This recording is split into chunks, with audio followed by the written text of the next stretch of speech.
to Huddle Up. We're back. Rob Clark joining us again, our resident quarterback and expert on all things football. And today, our guest is Jeff Fickes, 1991 defensive back. A lot of statistics there about All-American, All-Conference. He's in the Hall of Fame. And a lot of interesting things about Jeff. I didn't know he's more than just a D-back, apparently. So we'll get into some of that. But Jeff, welcome. And thanks for joining us, man. Thank you, guys. Nice to be here. Hey, Fick. I want to thank our sponsor, Maxie's, who's always on board with us. And also, I want to remind everybody about the spring game coming up, 11 and 12. We're going to have a lot of activities. Sign up. Go to our website. You can sign up there. Real quick, too, just to subscribe to the YouTube channel and follow us on Facebook. Jeff, tell me, what got you to Shippensburg? What was like? Where'd you go play ball in high school, and what was that route to get to Ship? So I played at Catasauqua High School, which is right next to Allentown. You know, my father was a football coach at Catasauqua High School from, I think maybe he started in '67, so before I was even born. And he coached up through '93, I think, until my brother graduated. So I was always around football. I mean, I was on the sidelines as a kid. I was a ball boy. I was all things football growing up. That's what really got me into football. I think my father, and just being exposed to all that all those years was really cool. I mean, I was always around the players, always had an in, always knew what was going on, and right, really good. And then I got recruited by a Lehigh Valley guy, Don Falstick, who Rob might remember. He was a grad student, went to Parkland High School, and then I think he might have played for Bott at Mansfield. At Mansfield. He was a quarterback at Mansfield. Yep. Yeah. So he was a grad assistant. He recruited me from the start, but and then I got a letter from Coach Bott after my first game my senior year. And that kind of what led me to believe, like, oh, I might have a chance to play at the next level. Because before that I had no clue. Mm-hmm. Like I wasn't on the radar. We didn't have all these recruiting things like they have now. Yeah. And I started getting a lot of letters and everything, but Shippensburg really seemed to be the one right from the start. Did you have a big senior year in high school? I had a pretty decent year. Yeah. I was first team all. In fact, I got recruited as a quarterback. Wow. I was first team Colonial League quarterback and first team safety. So I played both ways in high school. We had a pretty good year. I think I passed for 1,076 yards. So I'm on the banner. I was just at a high school basketball playoff game for the first time in many years there, and I saw my name. I think it was 1,076. So I just made the banner. And now I look at these kids that came after us, even 3,000, 4,000, 5,000 yards with them. It's a different game. Hopefully my name falls off of that at some point, right? Did he rush for that or did he pass for that? Nice. Fick, you had some crazy stats in college. For example, 21 career interceptions, 12 your senior year. You were also a holder for extra points and field goals all of the '89 season, and you're probably the only person that was actually the holder and at one point the snapper for the extra point and field goal teams. But I guess my question is, that's pretty impressive. How would you describe the way you played the game? Like, how did you prepare? Did you do anything different than you think your teammates did? Or do you think it was a result of your dad coaching you in high school? Because you had a pretty special career. How'd you prepare for it? Yeah, I think as each year, you got, like, when I came in my freshman year, I got redshirted, and I was really questioning myself, like, man, all these guys are playing, I'm not, like most guys, right? You're all conference, right. You're this, you're that, and you see guys you think you're better than, and I would tell any kid who gets redshirted, it could be the best thing of your life, because when I was a fifth-year senior, I was going on 22 years old. I was supremely confident in that defensive backfield at that point. Both physically and mentally. Yeah, you matured. Yeah, you're right. It's worth it. And the way I prepared, I think each year I bought in more. Right? Okay, hey, and you hear the people. I can still remember Coach Reese before the rec center was built. It was his first year there, and kids are going from campus across there was a path worn in the field from campus over to College Park, and it was homecoming. And he's like, you know, look at this kid, look at they go, and you're all committed to this, and it really that I can remember that, and I still hear that, and it hit home, and I think going into my senior year, you know, you think this is it, and I trained hard. I wasn't the greatest student my senior year because I was in the film room more than I was in the classroom, for sure. And I think it was just listening to the coaches, listening to the film study, listening to that, and just understanding, you know, where everyone should be and what we were all about. And I think we had a bunch of other guys on that team that were in the same mindset. That's a great point. You lead into my next question too. That 91 team was really special. You talked about like how many interceptions you guys had as a team that year, and I'll let you get into that. But you know, talk about some of those players on that team and maybe what made it so special. Well, and that's exactly what made it so special, Fran, is like I was looking, we had 1, 2, 3, 4, 5, 6, 7 people who were in the Hall of Fame from that team. Wow.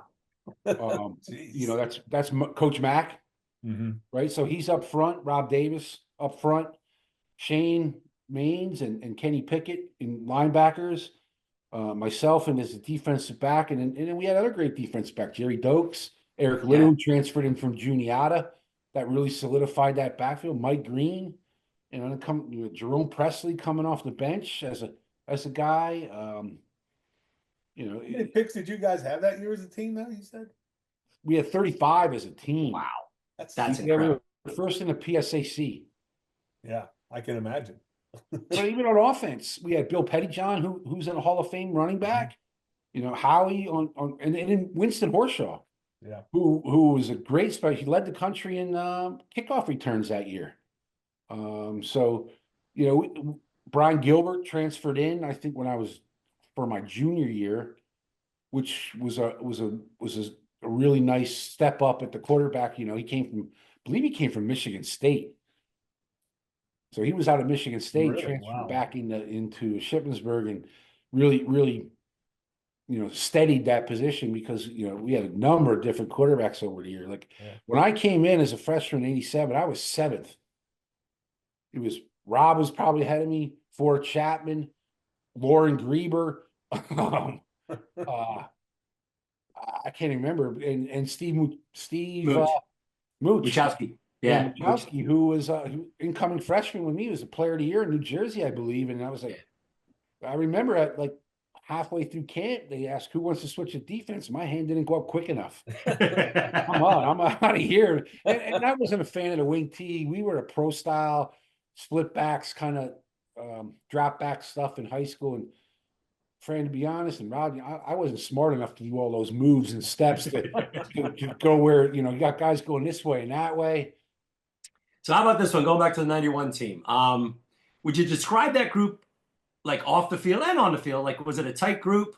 What do you think really set you apart? I mean, 10-3 is a pretty outstanding season at any level, but to do that in the PSAC, that's pretty legit. So kind of describe the group, the chemistry for that team. Yeah. I think we tried to really come out and be physical. I mean, I can remember, and I don't know if it was on purpose or not, but there would be games where Mac would jump off. He was the nose tackle. He would jump off sides and knock that center back into that quarterback, and be like, okay, here you go, here I am. But there was times too, as you're coming up as a defensive back, and you'd be watching a running back running towards you, and you see, like, here comes like Rob Davis or even Mac or George Strish or someone coming the other way, and you go, wait, I got to take this running back on and my own guy coming at me because they're trying to get downfield to make a tackle so they can get a stat. And I'm like, guys, man, I got him, man. Don't come. I don't need any more hits like that. But yeah, it was. You know, we were tough on each other. We challenged each other. You know, there was a lot of talking in huddles and, you know, what we should do and let's go and that kind of stuff. So it was a really, and I think we might have known it going into the season, but then we got off to a pretty quick start. Went down to Shepherd. they were still I think they were still an NAIA school, or they might have been the first year they were NCAA. They were good, and we handled them pretty good, and that was a tough crowd down there. Wow. Yeah. And then we won a few other games, and then even I think we were down a pretty good amount at half to Kutztown. I think we intercepted them like 4 or 5 times the second half and came back and won like 35-31 or something like that. And then we started really thinking, hey, we could do something special here. Yeah, I think we were all pretty close. Of course, there was groups within the team, Sure. kind of hung out, but I think we could always come together. But we always hung out. I mean, I know when we lived on 4th Street, any home game afterwards, we would always have everyone over to our house after the game, and there'd be the whole crew, and then people would go their separate ways, but you eventually ended up back at Wibb's by the end of the night. Right? So he came to our house, he went out, and then at some point there was everyone back together again at Wibb's to finish the night out. So it was always pretty fun. Yeah, you got a lot of great accolades and everything. What's like the one big highlight? If you look back on it, of your career, was it one game, one play? Was there something special that? I think overall, I appreciate you sending me this question because I really thought about this one, is that I think being elected captain my senior year was the nicest thing for me, because that was like a team, and the coaches felt that I was responsible enough and I was enough there to be enough of a leader to be given that honor. So that's the big one for me. In terms of a big game, we played at New Haven in '91, last game of the year. Back and forth, and you get one of those feelings. I said to the one, I forget if it was Jerry Dokes or Mike Green. I said, "Hey, switch, dive down in there. I'm coming off this edge, and I'm getting it." And I blocked a field goal on the last play of the game, and we won, and that's what put us into the playoffs. Oh wow, Nice. That's a huge one. So that it was just kind of a surreal type thing. I can just remember like thinking, I can block this. If you just take that end guy wingman down, just dive hard into that tackle's ass, I'm going to come off that edge and I'm going to get it. And that's what happened. And we won that game and went to the playoffs. And you called that on the field? That was you guys? Yeah, we just switched it up on our own. Who needs coaches? Well, if it works, they don't question it. If it doesn't work, you'd have been in the doghouse. Yeah.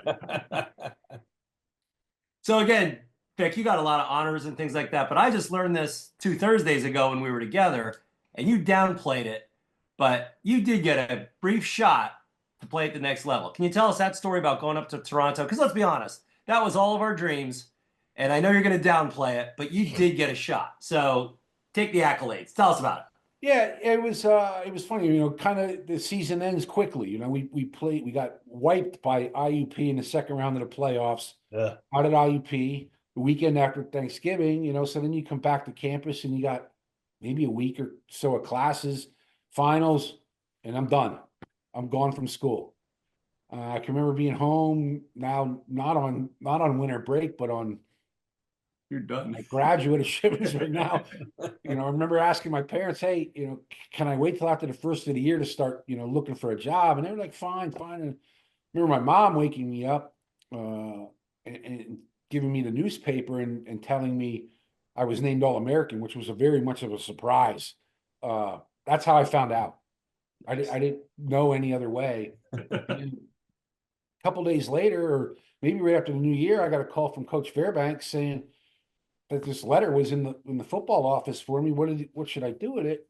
And I said, "Well, open it." Coach Fairbanks said, and he told me it was a guy. He sent it off to me. Gave me the phone number. I called him. He came to my parents' house. Like, I was hoping to get a trip to New York City to meet in the office and kind of do the New York thing, but no, he wanted to come to my parents' house. We sat at the kitchen table. He laid out, everything. I think it was. He was going to be my financial advisor, my attorney, my agent, if you will, for anything. And for all that, any money I made, he would get 3%. Went up to Toronto, I went there and met with the GM as I was supposed to. He said, "Here you go." And you all got like a number, like a track number, like a whatever number you were, and went through morning session. I remember it was raining pretty good. Went through morning sessions. I had an up and down kind of thing. I slipped a few times. I had a clear interception, and I might have been Don McPherson, who played at Syracuse. Oh yeah. Might have been the quarterback at the time. Blew my hands apart. Mm. Ball was coming so fast. Dropped that, but I thought, okay, at least they see I had a nice break on the ball, and I read Right. everything. But after the morning session, they called out the numbers, and it was like, if I was number 6, they said, okay, then the following 1, 2, 3, 4, 7, and 9, 12, you can all come back. Thank you to the rest of you. So it was back to the hotel, spend the night, and fly home, and go to work the next day. But you got your shot. You got I your did get my moment. shot. He tried to get me a few other places. I think one other place was Calgary. But that kind of fell through. I don't remember quite all the rules. You could only have so many Americans players on Yeah. the team, Oh, and it kind of ran into a numbers game there, and that kind of fell off. And then there was one other one, and I just finally said, no, I got to go to work. I Yeah. can't continue to pursue this. yeah. Yeah. That's great that you got the opportunity, man. Now, Rob brought up something earlier, and I don't want to steal Rob's thunder, and I had no idea of this. You were a holder for the extra points and field goals, I and a long held for extra snapper. points for some time. I snapped for extra points for some time, and I was the long snapper for punt for a one period of time as well. Mhm. Now, as a holder for the extra point and a former quarterback in high school, did you ever have to run fire and try to throw for the touchdown or the 2-point conversion? No, I don't think I ever did. I should have thought it. I just faked it one time and tried for it. But no, That's no, right, man. I never. The only time I can remember us actually faking a field goal is in the IUP playoff game. We drove down the field, and they called fake field goal, and I was like, oh, let's put points on the board against these guys. I mean, I know it's only 3, but let's put some points on the board. Maybe just drive a little down there because they beat us earlier that year. I think 47-0. Wow. Uh, just they always had our number except for 88 homecoming when we won at home. That was fabulous. But we ran the fake and they stuffed us. And I was just like, oh man. And I think 2 plays later, Michael Mann went 90 yards. And that was pretty much the beginning of the end that day. That's the only time I remember doing anything fake or fire on a field goal. Yeah. All right, so last season, Vic, we saw each other at a lot of the games, and unfortunately, our defense gave up some pretty big plays. And as a safety, what was your technique to, lead to the 12 picks in one season and 21 in your career? Like if you could talk to one of the guys that was on the defense last year, what would be your advice, technique wise, or scheme wise? What's your thinking? Yeah, I think that film study and listening to what the coaches say and I mean, they really know what they're doing, right? Those guys, Mike's been there for what, 15, 20 years now. I 20 don't something, know. yeah. Mac's been there for all those years. So on the defensive side of the ball, I mean, they got a lot of experience and they can do that. And I think it's just listening to those coaches. I know each week we would always have specific calls for specific sets that the other team would have. We'd always have, defensive called. And I think that's really important is to work that through in practice and really zone in practice. Take those 2 hours and really be committed to it. Here's where I'm going to get better. Here's where I'm going to learn. And I say that because I moved from corner to safety my junior year. So when Rocky came in, he moved me from corner to safety and free safety, who made a lot of kind of quarterback of the defense, if you will. And thank God Eric Little transferred in because he made a lot of calls that should have been mine, but he was smarter than me. But it took me a while to get into that. So I understood that the value of listening and looking at that scouting report. When we traveled, we'd always get 8, 12 pages of scouting report. I would read it. I would look it over. I would envision stuff in my head and going to the game or whatever the case may be. And I can always remember Coach Fairbanks always saying, Vic, always deeper than the deepest guy. Yeah. Right? That's where you Yeah. need to be at free safety. Yeah. And Always honestly, deeper than the it's deepest simple, guy. but it's right. Yeah. Did you pick up a lot of tendencies off film of your opponent? Like were you able to do that, or was it more just knowing what they were running and how they ran it? I think it was, I don't know that I picked them up, but I was pointing them out by the coaching staff. Hey, look, when they're in this set and they're on this, or if they're on left hash or right hash, here's what they're running. Yeah. Right? They're running this play. And knowing the hard part in that knowing was not selling out 100%, because like if you do and you're wrong, Yeah. then you're not the deepest guy and you're beat, Right. right? Somebody's gonna go over the top. It was like, I know they're running this play and I can get a pick here. If I jump this, I can get a pick. But it was hard to, you just had to just kind of wait and watch and make sure that the play developed the way it was supposed to, the way they had told you it was going to. And I can remember always talking to Shane and Kenny, hey guys, it's 3rd and long, get drops, get your drops. And I would get overthrown balls because of linebackers getting deep drops. Uh-huh. And it'd be like catching some punts some days. Uh-huh. You know, they'd just be sailing them over because they're trying to get them over those linebackers, and they either didn't have the skill or you know, it was just too tough of a throw. And there it was. It was fairly easy pickings. I probably had 4 or 5 of those that I can recall. But who was the biggest influence on you? Was it your dad, or was there a coach that somebody else who really influenced you in your career? Why you got into it? Well, you know, my dad is being a coach, but he was the line coach, so I didn't really have him as a coach much.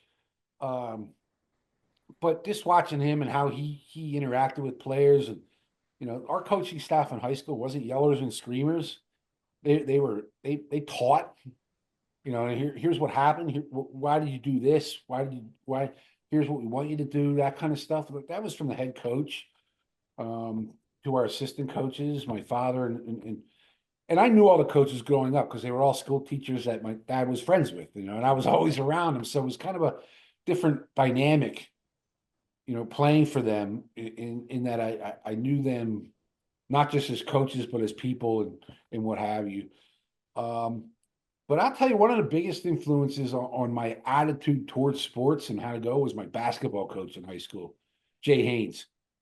He was a tense guy, and you know, he was, you know, just fundamentally drilled into us, and the way we practiced like we were playing games, and I really look back and think, you know, I got some intensity from him, and a real desire to be good at my craft, if you will. And I really do think I took a lot away from basketball, which I loved. I love basketball too, playing that. But it was really, you know, the growing up around the game, and then being influenced by other people, because he knew what buttons to push. He knew, you know, he knew if he got in me a little bit, and he knew I was going to be pissed off and try to say, you know, here I go, coach, watch this. Right. Whereas some other guys he might not be able to take that stance with, but with me, I think I was a little more, I wanted to show you, if you're going to call me out, I want to show you what I can do. How about professionally, Fick? Do you think a lot of us as athletes, former athletes, you know, it's kind of contributed to who we are today? In your profession, in your real life now, what do you think? A lot of that lead to your success at this level as well?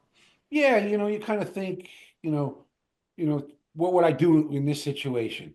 You know, if I was on the football field, am I going to give up, or am I going to do this?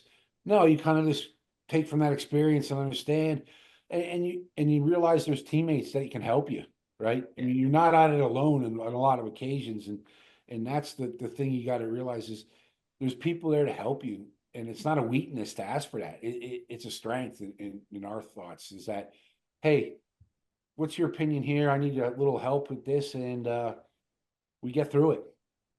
So yeah, it's definitely, and over the course of my years, a lot of times got a lot of, especially early in my career, a lot of questions about teamwork and interacting as a team, and sports and that kind of stuff when I was applying for jobs. So yeah, definitely definitely a nice resume builder, even to this day. You said something earlier about your senior year, the confidence you had. And I know Rob mentioned, about they got beat on some deep plays this year, and they were a really young defense. A lot of freshmen out there. Talk about that a little more too, maybe like what can these guys do looking forward to build that confidence to get to that level where they're able to make those big plays. I think it's just all relying on each other, communicating, understanding where the other guy's supposed to be, that kind of stay in your lane, do your job mentality. But actually wanting to be good, actually wanting to commit to the bigger picture.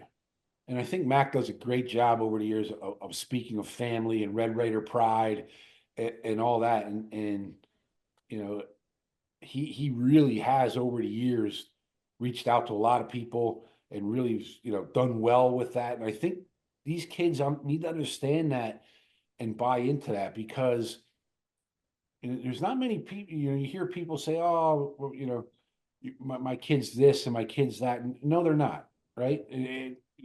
And to playing Division II and Division III sports is not a failure. I mean, because it is an accomplishment, and you should be proud of that accomplishment. In that, there's not many kids. I went to high school. On my team, I went to Shippensburg, and one of my teammates went to Widener.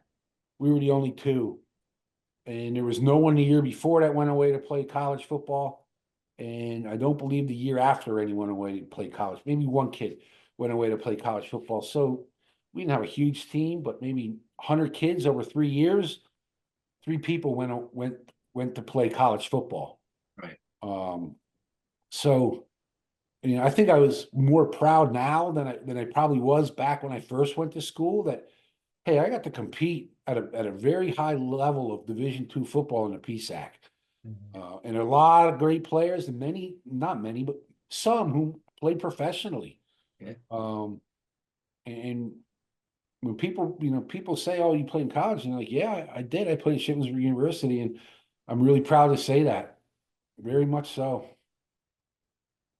No, it's funny because back in the day, man, like, they didn't announce when you went off to play college football. There wasn't like, signing day and everything else. If you were Division II, it was like, yep, see you, good luck. Yeah, I mean, we didn't have that. Now they have, they even have stuff. It's not even like a signing day. It's just kind of a thing they do for the kids in school. Oh yeah, where they kind of have a fake signing day.